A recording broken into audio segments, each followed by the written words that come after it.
দেশে ও প্রবাসে যারা এই অনুষ্ঠান দেখছেন সবাইকে স্বাগত জানাচ্ছি আমাদের সকালের আয়োজন এশিয়ান সংবাদ বিশ্লেষণ অনুষ্ঠানে।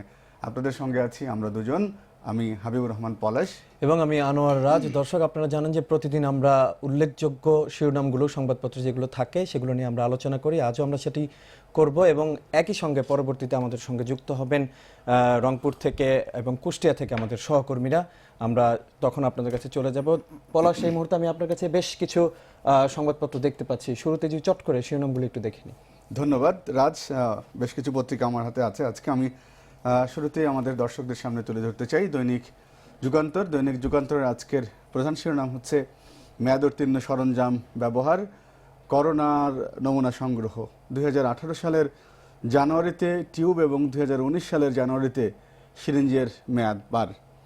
একই সঙ্গে আরেকটি শিরোনাম আছে একসঙ্গে বিশ্বকে সংকট মোকাবেলা করতে হবে, ভার্চুয়াল আঞ্চলিক কনফারেন্সে প্রধানমন্ত্রী কালকে সন্ধ্যায় যেটা করেছিল। রপ্তানি ঋণ পেতে ক্রেডিট রেটিং সনদ দিতে হবে, নীতিমালা সংশোধন করল বাংলাদেশ ব্যাংক। স্বাস্থ্যবিধি মেনে সব কলকারখানা চালুর সুযোগ, 5 মে পর্যন্ত ছুটির প্রজ্ঞাপন। করোনা সংকট দীর্ঘ হবে, বিশ্ব স্বাস্থ্য সংস্থা। আসছে রোজা, সঠিক খাদ্যাভ্যাসে নজর দিতে হবে। এরপর আরেকটি শিরোনাম আছে ঢাকা বিভাগে 85 করোনা রোগী, নতুন শনাক্ত 414, মৃত্যু 7। সরকারি চাকরিজীবীদের সহায়তা নিয়ে আরেকটি শিরোনাম আছে মারা গেলে সর্বোচ্চ 50, আক্রান্ত হলে 10 লাখ টাকা। 15,000 কোটি টাকার তহবিল গঠন করল কেন্দ্রীয় ব্যাংক, চলতি মূলধন খাতে ঋণের যোগান। বিশ্বে একদিনেই 7,000 মানুষের মৃত্যু ছাড়ল 1,88,000। এরপরেই আমার হাতে আছে বাংলাদেশ প্রতিদিনের আজকের প্রধান শিরোনাম হচ্ছে করোনাকালে ভয়াবহ নিষ্ঠুরতা, গাজীপুরে একই পরিবারের 4 জনকে গলা কেটে হত্যা। চট্টগ্রামে নারী খুন, টাঙ্গাইলে গৃহবধূর শরীরে আগুন। বিশ্বকে একসঙ্গে করোনা মোকাবেলা করতে হবে, ভার্চুয়াল সম্মেলনে প্রধানমন্ত্রী। বিশ্বে মৃত্যুর মিছিল চলছে, আক্রান্ত 27 লাখ, মৃত্যু 1,86,000। সিঙ্গেল কলামে আরেকটি খবর আছে জ্বর, সর্দি, কাশি নিয়ে আরও 4 জনের মৃত্যু। হাসপাতালের প্রস্তুতি কাগজে আরেকটি বড় করে শিরোনাম করেছে বাংলাদেশ প্রতিদিন। আজ চাঁদ দেখা গেলে কাল রোজা, মসজিদে নামাজ পড়তে পারবেন 12 জন। আক্রান্ত বেশি, ঢাকা বিভাগেই বাড়ল সাধারণ ছুটিতে জরুরি বিষয় শুনতে আদালত বসবে স্বল্প পরিসরে। আক্রান্তে পুলিশ, ডাক্তার, নার্স। বরিস জনসনকে সাধারণ রোগীর মতোই সেবা দেওয়া হয়েছে। কারখানা খোলার অনুমতি 2 শর্তে। এটি আরেকটি শিরোনাম ছিল বাংলাদেশ প্রতিদিনের। এরপরেই আছে আমার হাতে দৈনিক প্রথম আলোর আজকের প্রধান শিরোনাম হচ্ছে পরীক্ষার কিটের মজুদ নিয়ে অস্পষ্টতা। এখন মজুদ কত বলতে চাইছে না স্বাস্থ্য অধিদপ্তর। হিসেব বোঝা যাচ্ছে, পরীক্ষা না বাড়ালেও বর্তমান মজুদে 17 থেকে 18 দিন চলবে। পরীক্ষার সংখ্যা না বাড়ালেও বর্তমান মজুদে 17-18 দিন চলবে। স্বাস্থ্য অধিদপ্তর গত 31 মার্চ সংবাদ বিজ্ঞপ্তিতে জানিয়েছিল 92,000 পিসিআর কিট সংগ্রহ করা হয়েছে। আক্রান্ত 4,000 ছড়ালো, আরও 7 জনের মৃত্যু। আরেকটি শিরোনাম দিয়েছে প্রথম আলো। সিঙ্গাপুর ফেরতদের নিয়ে নতুন দুশ্চিন্তা, বিদেশ থেকে ফিরছেন হাজারো যাত্রী। ইউরোপে মৃতদের অর্ধেক বৃদ্ধ নিবাসের বাসিন্দা, একটি শিরোনাম আছে। এরপরে প্রধানমন্ত্রী সংবাদ সম্মেলনে প্রথম আলো শিরোনাম করেছে বৃহত্তর ঐক্যের আহ্বান জানালেন প্রধানমন্ত্রী। WHO এর প্রধান বলছেন করোনা ভাইরাসে আরও অনেক দিন থাকবে। এরপরেই আছে আমার হাতে দৈনিক ইত্তেফাকের আজকের প্রধান শিরোনাম হচ্ছে ব্যাপক হারে বাড়ছে সামাজিক সংক্রমণ, পরিস্থিতি নিয়ন্ত্রণে দেশব্যাপী 2 সপ্তাহের ক্রাশ প্রোগ্রাম নেওয়ার পরামর্শ বিশেষজ্ঞদের। কমিউনিটি ক্লিনিক ও ইউনিয়ন সাব সেন্টারে কর্মকর্তাদের প্রশিক্ষণ দিয়ে বাড়ি গিয়ে নমুনা সংগ্রহ করতে হবে, শনাক্ত হলেই আইসোলেশন রাখতে হবে। করোনা মোকাবেলায় একসঙ্গে লড়তে হবে বিশ্ব সম্প্রদায়কে, প্রধানমন্ত্রী। মাও 3 সন্তানকে গলা কেটে হত্যা, গাজীপুরের একটি ঘটনা। এরপরেই আছে আরও 7 জনের মৃত্যু, নতুন শনাক্ত 414। কিছু শিথিল হলো সাধারণ ছুটি, 5 মে পর্যন্ত ছুটিতে 18 অফিস খোলা। স্বাস্থ্যবিধি মেনে কলকারখানা চালুর সুযোগ। ইউরোপে মারা যাওয়াদের অর্ধেকে বৃদ্ধাশ্রমের বাসিন্দা। এআইআইবির কাছে $50 কোটি বাজেট সহায়তা চাইল অর্থমন্ত্রী। এরপরেই আছে আমার হাতে দৈনিক জনকণ্ঠ। দৈনিক জনকণ্ঠের আজকের প্রধান শিরোনাম হচ্ছে একসঙ্গে লড়তে হবে, করোনা মোকাবেলায় 5 দফা প্রস্তাব প্রধানমন্ত্রীর। আঞ্চলিক সহযোগিতা জোরদার বিষয়ে ভার্চুয়াল সম্মেলনের সমন্বিত দায়িত্বশীলতা ও অংশীদারিত্বমূলক মনোভাবের উপর গুরুত্ব আরোপ। এরপরেই আছে এবারও করোনার ধাক্কায় রমজানেও মসজিদে তারাবি নামাজ হচ্ছে না, নামাজ আদায় করতে হবে যার যার বাসায়, ইফতার পার্টির কালচার বন্ধ। আইসিইউ ভেন্টিলেশন সুবিধা নিয়ে দুশ্চিন্তা, আজ চাঁদ দেখা গেলে কাল থেকে মাহে রমজান, সিঙ্গেল কলামের খবর দিয়েছে জনকণ্ঠ। ছুটিতে সীমিত পরিসরে চালু থাকবে 18 মন্ত্রণালয় ও বিভাগ। এরপরেই আছে আমার হাতে দৈনিক সমকাল। দৈনিক সমকালের আজকের প্রধান শিরোনাম হচ্ছে ঢাকার পরেই নারায়ণগঞ্জ, করোনায় আক্রান্ত মৃত্যু, 58 জেলায় সংক্রমণ। ঢাকায় আক্রান্ত 45.51%, মৃত্যু 57.49%। নারায়ণগঞ্জে আক্রান্ত 12.13%, মৃত্যু 23.62%।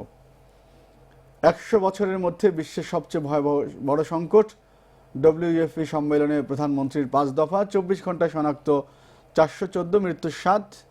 আজ চাঁদ দেখা গেলে কাল রোজা শুরু, ছুটিতে খোলা থাকবে 18 মন্ত্রণালয়। ঘরের মেঝে ও খাটে মা ও 3 সন্তানের নিথর দেহ, গাজীপুরে নৃশংস খুন। যুক্তরাষ্ট্রে আবারও মৃত্যু কমল, করোনা উপসর্গে মারা গেছেন আরও 3 জন, কুড়িগ্রাম লকডাউন।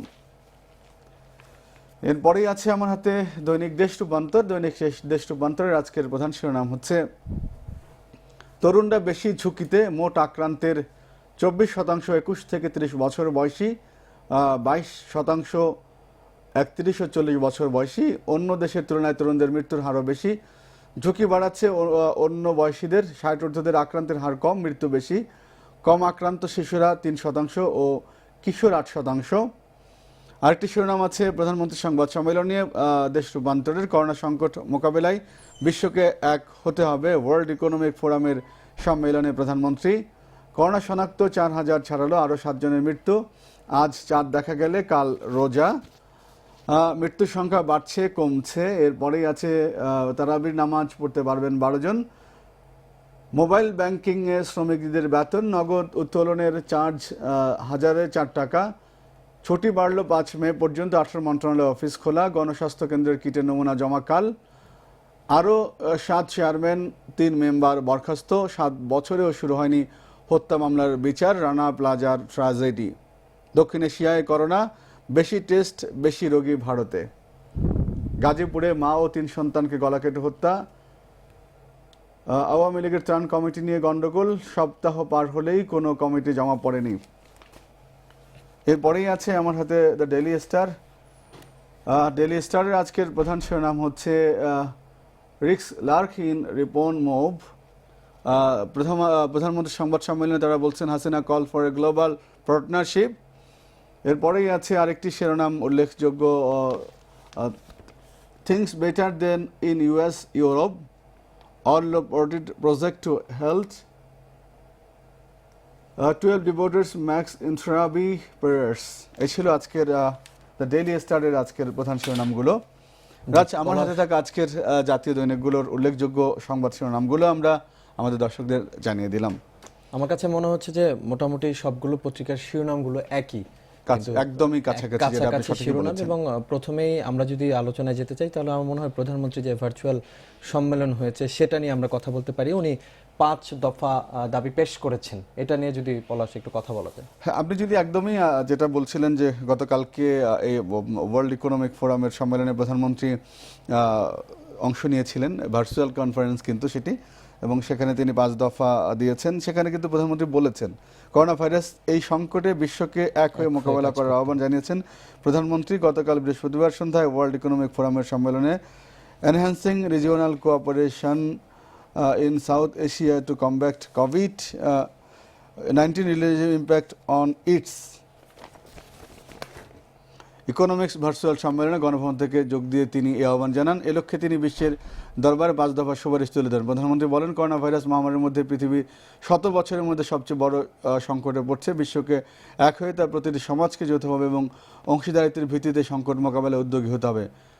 তো এই যে আসলে এটি একটি কিন্তু গুরুত্বপূর্ণ সম্মেলন হয়েছিল এবং প্রধানমন্ত্রী যে দিক নির্দেশনাগুলো দিয়েছেন বিশ্ব নেতারা কিন্তু সেটি শুনেছেন এবং আমরা মনে করি যে প্রধানমন্ত্রী যে দিক নির্দেশনাগুলো 5 দিয়েছেন দফা পেশ করেছেন।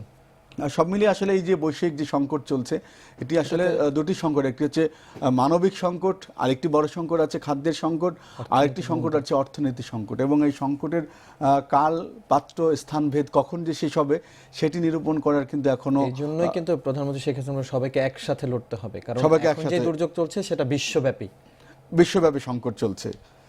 আরেকটি ঘটনা যেটি একটু আপনার সঙ্গে আলোচনা করতে চাই, যেটি অন্যান্য যে আপনি জানেন যে ছুটি বাড়ানো হয়েছে 5 মে পর্যন্ত। 5 মে এবং 5 দফা, এর আগেও আরো 4 দফা কিন্তু ছুটি বাড়িয়ে এই পর্যন্ত চলে আসলো। তো আমরা ছুটি নিয়ে কথা বলবো, আমার একটা বিরতির সময় হয়েছে, বিরতি থেকে এসে আমরা ছুটি নিয়ে কথা বলবো। অবশ্যই প্লিজ। দর্শক, এশিয়ান সংবাদ বিশ্লেষণের সময় হলো একটা বিরতির, ফিরছে একটু পর, আমাদের সঙ্গে থাকুন।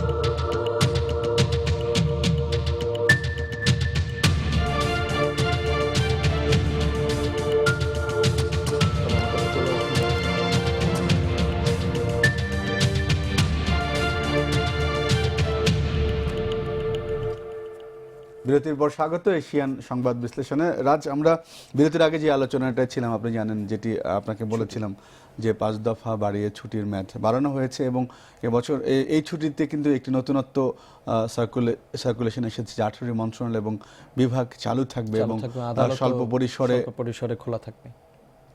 বিষয়টির আলোচনা শুনতে চাই আপনার কাছে। এবং এটা আপনি দেখবেন যে এর আওতায় কিন্তু শিক্ষা প্রতিষ্ঠান নেই, শিক্ষা প্রতিষ্ঠানগুলো বন্ধ হয়ে থাকবে, কিন্তু কিছু কিছু জেলা শহরে আদালত খোলা রাখার বিষয়ে কথা বলা হয়েছে এবং সব রপ্তানিমুখী যেই শিল্প প্রতিষ্ঠানগুলো আছে সেগুলো কিছু কিছু জায়গায় খোলা রাখতে বলেছেন এবং গার্মেন্টসের একটা বিষয় দেখলাম, গার্মেন্টসও খোলা রাখার একটি সিদ্ধান্ত রাখা হয়েছে। তো আপনার কাছে কি মনে হয় এভাবে খুললে আপনার কি মনে হয়? পরিস্থিতিটা হচ্ছে যে আমরা, আপনি জানেন যে গত 26 মার্চ থেকে আমরা ছুটিতে আছি, অর্থাৎ এটি শুধু সাধারণ ছুটি নয়, এটি করোনা মোকাবেলাকালীন ছুটি এবং সেটি বাড়তে বাড়তে 5 মে পর্যন্ত গিয়ে ঠেকলো। তো যেটা এই সময়টাতে এখন পর্যন্ত যে বিষয়টি পরিলক্ষিত হয়েছে, দেখেন সামগ্রিক অর্থনৈতিক কর্মকাণ্ড বা এই দুর্যোগে যাদের যে সমস্ত মন্ত্রণালয় বিভাগ সরাসরি সম্পৃক্ত, অর্থনৈতিক কৃষির সঙ্গে যে সমস্ত সম্পৃক্ত যে সমস্ত মন্ত্রণালয় বিভাগগুলো আছে সেটি চালু রাখার সিদ্ধান্ত হয়েছে এবং এই বলা হয়েছে যে কিছু কিছু রপ্তানিমুখী শিল্প কারখানা যদি তারা পুরোপুরি করোনা মোকাবেলার পরিস্থিতি নিয়ন্ত্রণ করে যদি সুযোগ থাকে তাহলে তারা সেটি করতে পারবেন। আমাদের মনে হয় জেলা প্রতিনিধি আছে, আমরা তার কাছে চলে যাব। দর্শক, এই মুহূর্তে কুষ্টিয়া থেকে আমাদের সঙ্গে যুক্ত হবেন হাসিবুর রহমান রিজু, তার কাছে চলে যাব, সে আমাদেরকে জানাবেন সেখানকার দৈনিক যে পত্রিকাগুলো আছে তার উল্লেখযোগ্য শিরোনামগুলো। রিজু, আশা করি আপনি শুনতে পাচ্ছেন।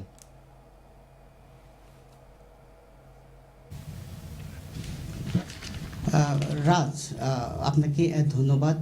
আমার হাতে কুষ্টিয়া থেকে প্রকাশিত কয়েকটি স্থানীয় পত্রিকা রয়েছে। আমি কয়েকটি পত্রিকার শিরোনাম আপনাকে জানিয়ে দেবো। আমার হাতে কুষ্টিয়া থেকে প্রকাশিত দৈনিক আন্দোলনের বাজার রয়েছে। আন্দোলন বাজারের আজকের সংবাদ শিরোনামগুলো আমি একটু আপনাকে জানিয়ে দিচ্ছি। কুষ্টিয়ায় শুরু করোনার নমুনা পরীক্ষা। আরও একটি শিরোনাম রয়েছে, কুষ্টিয়ার দ্বিতীয় দফায় অসহায় পরিবারের মাঝে শেখ হাসিনার উপহার খাদ্য সহায়তা নিশ্চিত করলেন ডিসি আসলাম হোসেন।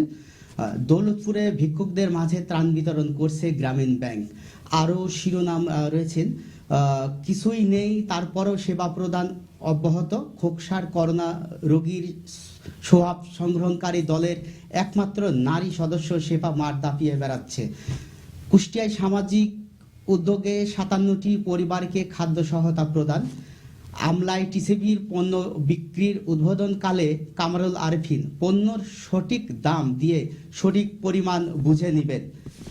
আরও একটি সংবাদের শিরোনাম আমি আপনাকে জানিয়ে দিচ্ছি, 900 দরিদ্র মানুষের সরকারি ত্রাণ মাত্র 7 প্যাকেট, কুষ্টিয়ার সরকারি ত্রাণ থেকে বঞ্চিত এলাকাবাসী।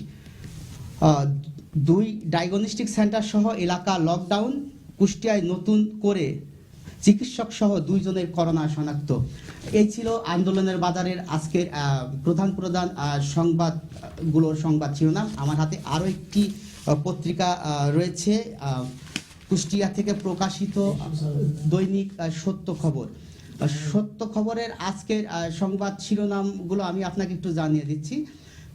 কুষ্টিয়ায় চিকিৎসক সহ আরও 2 জনের করোনা শনাক্ত, মোট আক্রান্ত 5। কুষ্টিয়ায় পুলিশ সুপার SM তানভীর আরাফাতের আহ্বানে সাড়া দিয়ে কুষ্টিয়ার স্বেচ্ছাশ্রমে ফেস গার্ড তৈরি করে দিল কুয়েট শিক্ষার্থীরা। কুষ্টিয়ার মিরপুরে ত্রাণ আত্মসাতের দায়ে ইউপি চেয়ারম্যানের বিরুদ্ধে মামলা। করোনার ভয়াবহতার মাঝেও কুষ্টিয়ায় চলছে জমজমাট হাট। কুষ্টিয়ায় হরিনারায়ণপুরে সেপটিক ট্যাঙ্কিতে পড়ে যুবকের মৃত্যু। আরও কয়েকটি শিরোনাম রয়েছে। অসহায় মহিলাদের মাঝে সাপের খাদ্য সামগ্রী বিতরণ। আমি আরও একটি শিরোনাম আপনাকে বলে দিচ্ছি যে বলছি যে দেশের সংকটময় মুহূর্তে গ্রাহকদের সাথে প্রতারণা করছে পল্লী বিদ্যুৎ কর্তৃপক্ষ। সরকারি নির্দেশনা মোতাবেক গড় বিল করার নামে গ্রাহকদের ঘাড়ে বাড়তি টাকার চাপ। পল্লী বিদ্যুৎ যে বিলটি করেছে, আসলে আমি একটু জানিয়ে রাখি যে পল্লী বিদ্যুৎ যে বিল করছে এইগুলো আসলে 2 মাসের গড় বিল করেছে। তো যে বিল আসলে 1 মাস করলে যে টাকাটা আসলে আসতো, কিন্তু 2 মাস করার কারণে তাদের ইউনিটের বিলের দাম বেড়ে যাওয়ার কারণে কিন্তু আসলে গ্রাহকরা কিন্তু ক্ষতিগ্রস্ত হচ্ছে। আমি আরও একটি পত্রিকা রয়েছে আমার হাতে, কুষ্টিয়া থেকে প্রকাশিত কুষ্টিয়ার কাগজ। কুষ্টিয়ার কাগজের কয়েকটি সংবাদ শিরোনাম আমি আপনাকে জানিয়ে দিচ্ছি। হাসপাতালে দায়িত্বরত চিকিৎসকের রিপোর্ট এলো করোনা পজিটিভ। কুষ্টিয়ায় 1 জন চিকিৎসক সহ আরও 2 জন করোনা আক্রান্ত, শনাক্তের সংখ্যা 5। কুষ্টিয়াতে 1 জন ডাক্তার এবং আরও 1 জন বৃদ্ধ কিন্তু গতকালকেও করোনা পজিটিভ এসেছে।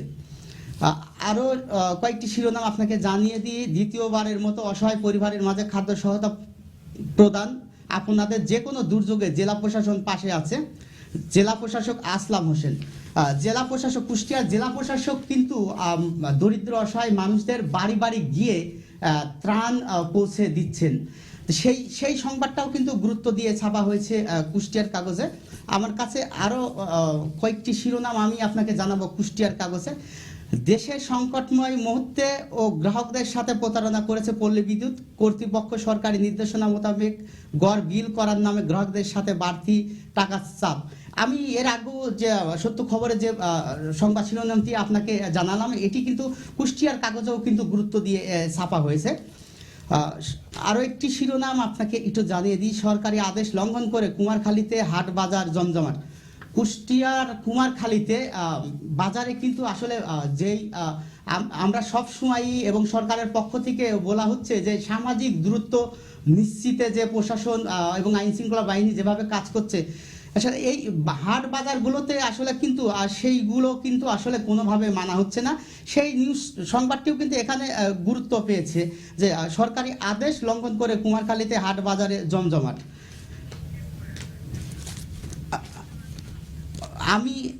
আমি আপনাকে আরও একটি সংবাদ শিরোনাম তুলে দিচ্ছি। কুষ্টিয়ার গোস্বামী দুর্গাপুরে অসহায় 450 পরিবারের কাছে ত্রাণ বিতরণ। প্রধানমন্ত্রীর উপহার সকলের কাছে পৌঁছে দেওয়া হবে। এই ছিল কুষ্টিয়া থেকে স্থানীয় কয়েকটি পত্রিকার সংবাদ শিরোনাম। রাজ। যে রিজু, আপনাকে অসংখ্য ধন্যবাদ। আপনি জানাচ্ছিলেন আপনার কাছে থাকা দৈনিক পত্রিকাগুলো উল্লেখযোগ্য শিরোনাম। এবং পলাশ, আমরা যেটা দেখতে পেলাম যে করোনা সম্পর্কিত যে বিষয়গুলো উঠে এসেছে, যে হাট বাজারে মানুষজন যাচ্ছে এবং স্থানীয় যেই ডাক্তাররা আছেন তারা করোনা পজিটিভ হয়ে যাচ্ছে, যে নার্স, স্বাস্থ্যকর্মী। আপনি এর মধ্যে জেনেছেন যে প্রায় 250 শতাধিক চিকিৎসার সঙ্গে সংশ্লিষ্ট ডাক্তার, নার্স, টেকনিশিয়ান তারা আক্রান্ত হয়েছেন। এবং একটি বেশ কিছু খবর কুষ্টিয়া থেকে যেটি আমরা জানলাম, এবং সর্বত্রই আসলে ঢাকায় আমরা কিছু অঞ্চলে দেখছি যে হাট বাজারগুলো একটু খোলা জায়গায় নিয়ে যাওয়া হয়েছে, কোথাও এখন পর্যন্ত নেওয়া হয়নি। আসলে দেখেন, আমরা মসজিদে নামাজ আদায় সীমিত করেছি শুধু সামাজিক দূরত্ব নিশ্চিত করার জন্য, কিন্তু হাট বাজারে গিয়ে যদি সেটি দেখা না যায়, সেটি কিন্তু আসলে একটি ঝুঁকি, আমাদেরকে সবসময় ঝুঁকির মধ্যে রাখতে হয়। যার কারণে আমরা প্রশাসন আসলে যেটি খুব জরুরি ভিত্তিতে সামাজিক দূরত্ব নিশ্চিত করার জন্য যেটি করা দরকার, সেটি হচ্ছে যে হাটগুলো বিশেষ করে আমাদেরকে আরো সচেতন হতে হবে। আমার মনে হয় একটি বিরতির সময় হয়েছে, বিরতি নিয়ে ফিরে এসে আমরা আবার আলোচনা ফিরছি। অবশ্যই দর্শক, এশিয়ান সংবাদ বিশ্লেষণে আরো একটি বিরতির সময় হলো, ফিরছি একটু পর, আমাদের সঙ্গে থাকুন।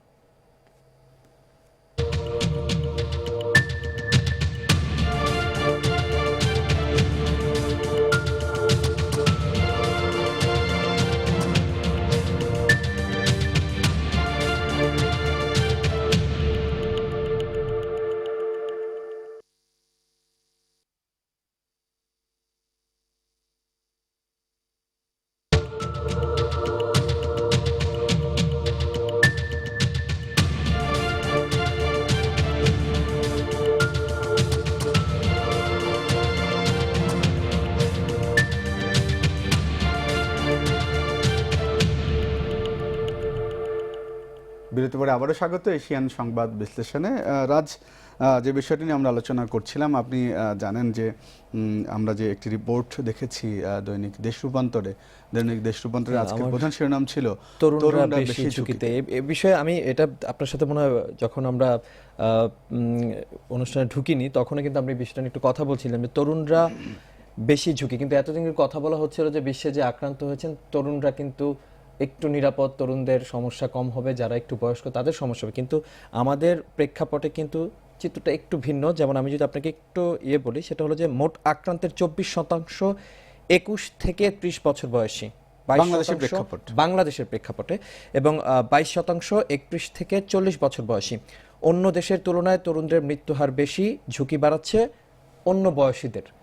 এবং এই বিষয়ে যেটা বিশেষজ্ঞরা বলছেন যে তরুণরা বাইরে একটু বেশি ঘোরাঘুরি করছেন, যে কারণে হয়তো তারা সংক্রমিত বেশি হচ্ছেন। এবং দেখা যায় যে যাদের বাসায় বয়স্ক লোকজন আছে তারা কিন্তু তাদের কারণে ঝুঁকিতে পড়ছে। এবং আরেকটি তথ্য মতো যে আমাদের অন্যান্য দেশের তুলনায় আমি দেখেছি যে আপনার চীন এবং ইতালিতে আমাদের থেকে কিন্তু তাদের যে তরুণ এবং যুবক যারা, তাদের কিন্তু আক্রান্তের সংখ্যা কম, মৃত্যুর সংখ্যাও কম। কিন্তু আমাদের এখানে কিন্তু চিত্র উল্টো। আমার মনে হয় তরুণদের এগুলো ভাবা উচিত এবং অবশ্যই তাদেরকে নিরাপদে থাকা উচিত। নিশ্চয়ই। এছাড়াও পলাশ, আমি আপনার কাছে একটি সংবাদপত্র দেখতে পাচ্ছি, প্রথম আলো, সেখানে পরীক্ষা কিটের মজুত নিয়ে অস্পষ্টতা।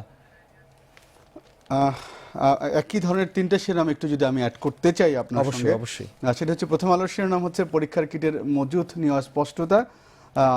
যুগান্তরের একটি শিরোনাম আছে মেয়াদোত্তীর্ণ সরঞ্জাম ব্যবহার, প্রস্তুত হচ্ছে না হাসপাতাল, কাগজি। তিনটা শিরোনাম কিন্তু একদমই খুবই চিকিৎসা সংশ্লিষ্ট। আমরা এই বিষয়টা নিয়ে আলোচনা একটু করবো, আমাদের সঙ্গে একটু যুক্ত হবেন রংপুর থেকে।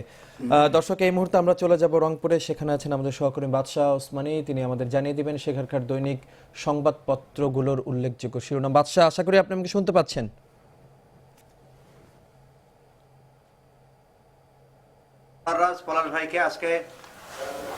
পলাশ ভাইকে ধন্যবাদ জানাই। আজকে রংপুরের যে পত্রিকা কয়েকটি আমার হাতে এসেছে, আজ শিরোনাম বলছিলাম। আজকে আমরা রংপুরের যে পত্রিকা আমার হাতে রয়েছে এখন, দৈনিক তিস্তা সংবাদ, নিয়মিত বের হচ্ছে পত্রিকাটি। আজকে তারা এখানকার রংপুরের যে শিরোনামটি করেছে, প্রধান শিরোনাম, রংপুরে করোনা রোধে কঠোর পুলিশ, তারপরে কমছে না হয়তো ঘোরাফেরা। তারা আরো এখানে শিরোনাম করেছে যে রংপুরে কিন্তু করোনা আক্রান্তের সংখ্যা বেড়েই চলেছে। সেক্ষেত্রে রংপুরে 15 দিনে করোনা আক্রান্ত 10 জন। সেক্ষেত্রে এখানে কিন্তু পুলিশ কঠোর হয়ে দাঁড়িয়েছে, তারা শিরোনামটি উল্লেখ করেছে। রংপুর মেট্রোপলিটন পুলিশ কমিশনার কর্তৃক কোভিড-19 প্রতিরোধী ঔষধ বিতরণ, পাশাপাশি কুড়িগ্রাম জেলাকে লকডাউন ঘোষণা করা হয়েছে। যেহেতু রংপুরের পত্রিকাগুলো 8 জেলা নিউজ করে থাকে, এখানে রংপুরে তারা খাদ্য সামগ্রী বিতরণ করেছে এখানে ইমারত শ্রমিকদের মাঝে। রংপুর বিভাগে করোনা রোগী শনাক্ত হয়েছে আমাদের 73 জন। লালমনিরহাটে ইফতার সামগ্রী পৌঁছে দিল সেনাবাহিনী। এই তিস্তা আরো তারা যে নিউজটি এখানে করেছে যে কাউনিয়া কাবিখার 2790 কেজি চাল সহ ইউপি সদস্য আটক। তার লালমনিরহাটে টিসিবির পণ্য কিনতে উপচে পড়া ভিড়। মিঠাপুকুরে টিসিবির পণ্য নিতে এসে ফেরত গেল মধ্যবিত্তরা। একটু একটু আমরা দেখতে পাচ্ছি যে এই পত্রিকাগুলোতে সাধারণত কিন্তু করোনা এবং পাশাপাশি তারা তুলে নিয়ে এসেছে এই পত্রিকাগুলো। হ্যাঁ, এখানে তারা কিন্তু মোটামুটি কিন্তু তারা এই পত্রিকাগুলো নিয়ে এসেছে। এখানে কাবিখা থেকে শুরু করে যে ত্রাণ চুরি এবং এখানে যে আমাদের কোভিড-19 আক্রান্তের যে বিষয়গুলো হচ্ছে, এখানে কিন্তু তারা করোনার বিষয় তুলে ধরেছেন। আমরা আরেকটা বিষয় বলতে চাই যে আনোয়ার রাজ, যে রংপুরে কিন্তু পত্রিকাগুলো বারবার তারা যে হেডগুলো নিয়ে আসতেছে, এখানে কিন্তু করোনা এবং এখানে তারা এই করোনার বিষয়টা বারবার নিয়ে আসার পাশাপাশি তারা কিন্তু নিয়ে আসতেছেন কৃষকদের বিষয় নিয়ে এসেছে। যেমন তারা নিয়ে এসেছে যে পটল তোলার খরচ কিন্তু এখানে আসছে না চাষিদের হাত থেকে, যে এখানে চাষিরা বিপাকে পড়েছে। এখানে কিন্তু আমরা বারবার দেখতে পাচ্ছি যে এখানে চাষিদের নিয়ে এবং করোনা এবং ত্রাণ সব বিষয়ে কিন্তু গুরুত্ব দিয়ে পত্রিকাগুলো এখানে ছাপছে। তিস্তার সংবাদে নিউজগুলো ছেপেছে, আমরা আজকে তাই দেখেছি। আরো পত্রিকা আমার হাতে ছিল, তারা প্রায় শিরোনামগুলো কিন্তু একই ধরনের করেছে, যে রংপুর অঞ্চলে কিন্তু আমরা দেখতে পাচ্ছি যে এই করোনা এবং এই কাবিখা এবং ত্রাণ চুরি থেকে শুরু করে কৃষকদের দুর্দশা, পাশাপাশি পুলিশ প্রশাসন এবং সেনাবাহিনী কিন্তু এখানে কঠোর রয়েছে। তারাও কিন্তু মাঠে নেমেছেন এই করোনা থেকে দূরে রাখতে জনগণকে। এই করোনা থেকে যে দূরে রাখতে কিন্তু আনোয়ার রাজ, আমার কাছে রংপুরের পত্রিকাগুলো সর্বশেষ সংবাদ শিরোনাম ছিল এই। বাদশাহ ওসমানী, আপনাকে অসংখ্য ধন্যবাদ আমাদের সঙ্গে যুক্ত হওয়ার জন্য। পলাশ, অনুষ্ঠানের একেবারে শেষ সময় চলে এসেছি, তবে আমার মনে হয় রমজান, আজ যদি চাঁদ দেখা যায় কাল রমজান নিয়ে আমরা একটু কথা বলতে চাই। এটি যেটি বলেছেন আসলেই সত্য। আপনি জানেন যে আজকে মধ্যপ্রাচ্য সহ অন্যান্য দেশে অলরেডি রমজান শুরু হয়ে গেছে। আমরা আজকে আমাদের চাঁদ দেখা কমিটি বৈঠকে বসবেন, তার মধ্য দিয়ে আমরা হয়তো জানতে পারবো। কিন্তু আমাদের যে ট্র্যাডিশনগুলো রয়েছে বা সবসময় আমরা দেখেছি, দু একবার ব্যতিক্রম ঘটনা না ঘটলে আমরা আজকে কালকে হয়তো আমাদের দেশে রোজা শুরু হয়ে যাবে। এবং রোজার সঙ্গে প্রাসঙ্গিক যেটা হচ্ছে যে এবার একটি ব্যতিক্রম রোজা বাংলাদেশ পেতে যাচ্ছে, এবং এই রোজাকে কেন্দ্র করে কোনো ধরনের সেহরি বা ইফতার পার্টি নিষিদ্ধ করা হয়েছে এবং রমজানের তারাবি ঘরে পড়ার নির্দেশ দেওয়া হয়েছে। গতকালকে বাংলাদেশ ইসলামিক ফাউন্ডেশন থেকে এবং ধর্ম মন্ত্রণালয় থেকে বলা হয়েছে যে 12 জনের তারাবি জামাত হবে, মসজিদে 2 জন হাফেজ নিশ্চিত করা হয়েছে। তো এই হলো আজকের মোটামুটি পবিত্র মাহে রমজানের সবাইকে আমরা আমাদের আয়োজনের পক্ষ থেকে অগ্রিম শুভেচ্ছা জানাচ্ছি এবং এর মধ্যে দিয়ে আমরা আমাদের আজকের আয়োজন শেষ করতে চাই। দর্শক, আমরা শেষ করতে চাই আজকের এশিয়ান সংবাদ বিশ্লেষণ এই বলে যে এখন পর্যন্ত বাংলাদেশ ঝুঁকি এবং অতি ঝুঁকির মাত্রায় রয়েছে। এই ঝুঁকি মোকাবেলায় করোনা থেকে বাঁচতে অবশ্যই নিরাপদে থাকবেন, ঘরে থাকবেন। সবাইকে অসংখ্য ধন্যবাদ জানাচ্ছি আমাদের আয়োজনে যুক্ত হওয়ার জন্য। আগামীকাল একই সময় আবারও দেখা হবে একই চ্যানেলে। সেই পর্যন্ত সবাই ভালো থাকুন, সুস্থ থাকুন, নিরাপদে থাকুন। সবাইকে ধন্যবাদ।